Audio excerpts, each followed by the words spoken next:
nombre del Padre, y del Hijo, y del Espíritu Santo. Amén. El Evangelio de San Juan para este día nos dice así: En aquel tiempo, Pedro, volviéndose, vio que lo seguía el discípulo a quien Jesús amaba, el mismo que en la cena se había apoyado en su pecho y le había preguntado: Señor, ¿quién es el que te va a entregar? Al verlo, Pedro dice a Jesús: Señor, ¿y este qué? Jesús le contesta: Si quiero que se quede hasta que yo venga, ¿a ti qué? Tú sígueme. Entonces se empezó a correr entre los hermanos el rumor de que ese discípulo no moriría. Pero no le dijo Jesús que no moriría, sino: si quiero que se quede hasta que yo venga, ¿a ti qué? Este es el discípulo que da testimonio de todo esto y lo ha escrito. Y nosotros sabemos que su testimonio es verdadero. Muchas otras cosas hizo Jesús.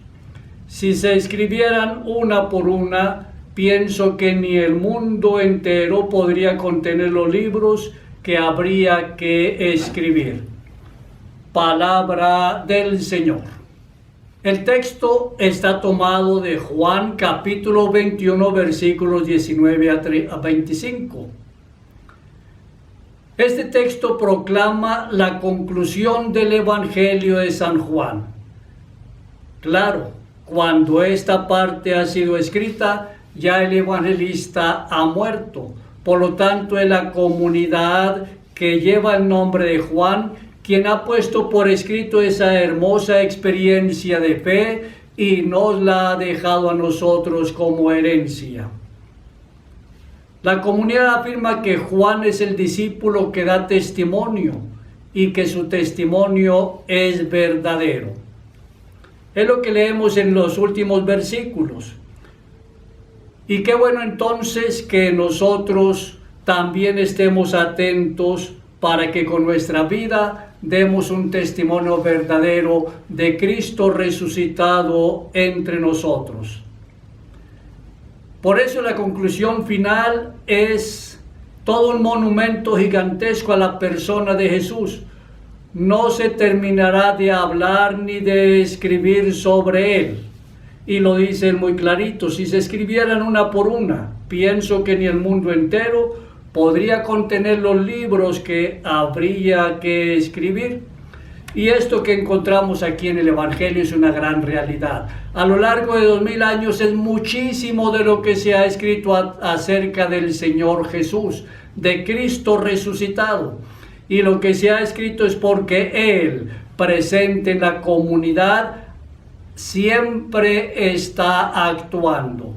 Por lo tanto, lo que nosotros como personas de fe, como cristianos, como testigos, discípulos, misioneros suyos, todo lo que hacemos, lo hacemos en el nombre y con el poder del Señor. Y cuántas cosas se escriben de lo que Él hace a través de sus discípulos, a través de sus enviados. Por eso, pensamos en la Sagrada Escritura, en la palabra escrita de Dios. Palabra que comenzó a escribir el pueblo de Israel cuando lee su historia a la luz de la fe e iluminado por el Espíritu Santo, el pueblo pone por escrito toda su experiencia de fe, la presencia viva de Dios en su propia historia. Cuando llega el Señor Jesús, entonces los apóstoles lo ven, lo escuchan, comparten con él la mesa. Y luego los evangelistas, las primeras comunidades cristianas, escriben el Evangelio, lo que ha llegado hasta nosotros. Y cuando el Señor asciende al cielo, esa primera comunidad que inicia con los apóstoles y de algunas santas mujeres que han estado acompañando al Señor Jesús, entonces comienzan a poner por escrito la experiencia. Por eso el libro de los Hechos de los Apóstoles, las cartas que encontramos en el Nuevo Testamento, o sea, todo el Nuevo Testamento fue escrito por la primera comunidad cristiana. Qué bueno que nosotros entendamos esto, porque cerca de nosotros encontramos muchos hermanos esperados que portan la Escritura, pero despotrican todo el tiempo de la iglesia. Y resulta que el Señor Jesús fundamentó la iglesia, no las. Cuando pone la mano sobre Pedro, tú eres Pedro y sobre ti edificaré la iglesia, dice la, no dice las.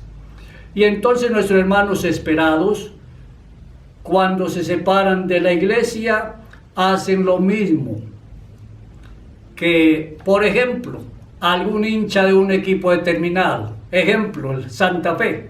Entonces, un hincha del Santa Fe un día ya se disgusta con su equipo y dice, ya no pertenezco a este equipo, me voy a buscar otro equipo que de verdad llene todas mis ilusiones.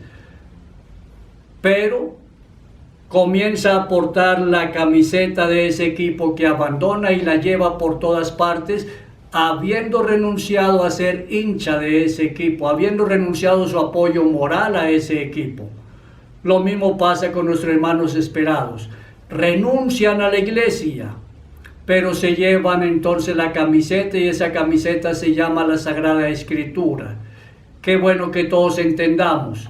La Sagrada Escritura tiene su origen directo en la primera comunidad cristiana, que es la Iglesia Católica. Sí, la primera iglesia, San Jerónimo, hacia el año 300, traduce todo el Antiguo Testamento que se recibe de la tradición del pueblo judío y traduce todo el Nuevo Testamento, lo traduce al latín.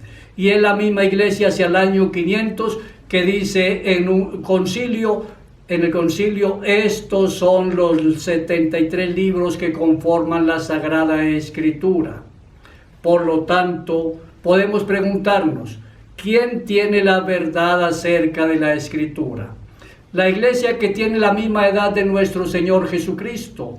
¿O las iglesias, entre comillas, que tienen máximo 480 años? ¿O que nacieron ayer en cualquier lugar del mundo?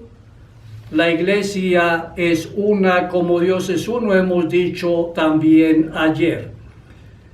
Los apóstoles se sentían ante todo testigos de Cristo, de su vida, de su doctrina y especialmente de su resurrección. Los versículos con los cuales concluye el cuarto evangelio reclaman entonces con fuerza su misión de ser garantes de la verdad y transmitida como testigos directos, elegidos por Dios mismo para continuar la presencia y la acción salvadora de Jesús hasta nuestros días.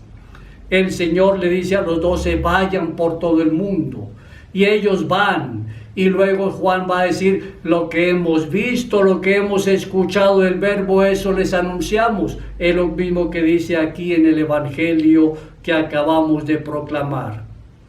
La misión de los apóstoles no se queda en el pasado, que eso sucedió hace 2000 años, no. Es la vocación de todos nosotros los cristianos. Es vocación de ti, vocación mía, vocación de quienes conformamos la iglesia, que confesamos nuestra fe en el Dios uno, único y verdadero.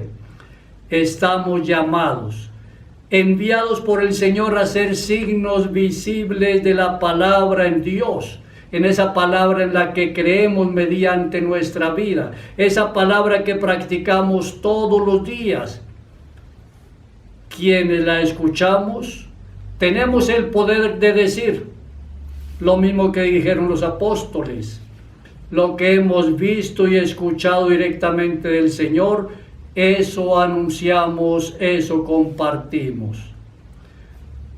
Nuestros hermanos esperados nos dicen, pero ustedes los católicos nunca leen la Biblia. ¿Por qué? Porque no nos ven con la Biblia bajo el brazo. Pero cuando vamos a la Eucaristía, en un ciclo de 3 años en la iglesia se lee toda la Biblia, desde la primera página hasta el último amén del libro del Apocalipsis. O sea, cada persona que celebra la Eucaristía con frecuencia, en 3 años ya ha escuchado, ha leído, ha reflexionado, meditado, orado toda la Sagrada Escritura. toda la Biblia. Por eso podemos decir con tranquilidad, las cadenas no impiden que la Iglesia predique con franqueza y libertad a Cristo resucitado, y más cuando somos animados por el Espíritu Santo.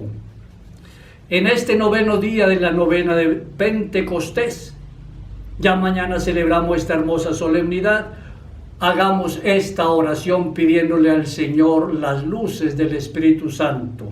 Ven, Espíritu Santo, enriquece mi vida con tus 7 dones, sabiduría, entendimiento, consejo, ciencia, fortaleza, piedad y temor de Dios. E inspírame, te lo ruego, el entusiasmo para hacer realidad tus santos frutos: amor, alegría, paz, paciencia, amabilidad, bondad, fidelidad, humildad y dominio de mí. A ti, oh Espíritu Santo, que eres Dios con el Padre y con el Hijo, te lo suplico con fe, porque te amo y todo lo espero de ti. Amén. Oramos por todas las personas que se han suscrito a este canal. Gracias a YouTube, que nos permite llegar a tantas personas. Y que el Señor Dios y la Santísima Virgen te bendigan a ti y a tu familia en este último día de la novena del Espíritu Santo, en el nombre del Padre, y del Hijo, y del Espíritu Santo. Amén.